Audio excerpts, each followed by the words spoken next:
O primeiro erro que detectamos é un fallo no deseño das parcelas, no deseño físico de como é o pasto, vale? Como se fan os camiños, como se fan as parcelas, accesos a agua, puntos de agua, todo isto, ali hai unos fallos bastante importantes. En segundo lugar, tamén vamos a ter fallos importantes de planificación.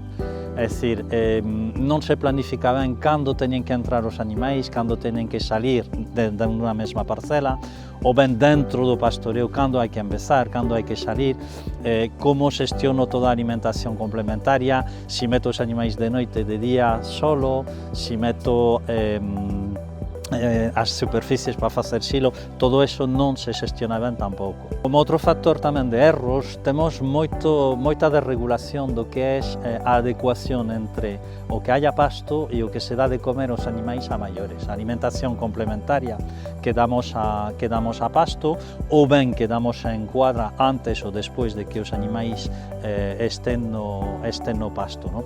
Hai bastante desequilibrio entre a alimentación que se colla a pasto é a alimentación complementaria.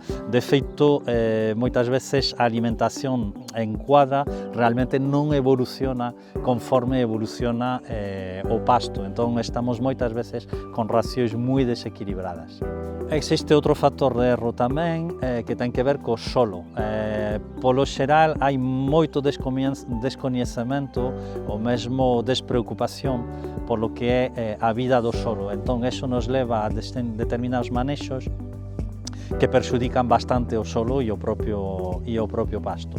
E o último fallo, que sei que resume un pouco todo e é o máis importante, é que seguimos razonando en términos de vacas. O que preocupa o gandeiro e a gandeira son as vacas e a alimentación das vacas e non o pasto.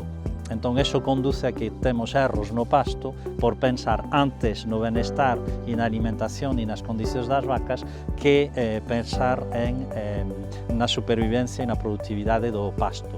Si nos dedicamos, eso é unha cuestión moi importante, si nos dedicamos a facer pastoreo, debemos deixar de alguna maneira de ser tan gandeiras e gandeiros e ser produtores de erva. O leite e a carne ao final son transformacións da erva. Nós producimos erva que despois animais transforman en leite e en carne. Y recuerda, si tienes o asesoras granjas de leche o de carne, si quieres asesoramiento, formación, organiza una charla, una jornada, un curso, no dudes en preguntarnos, porque esto es lo que hacemos.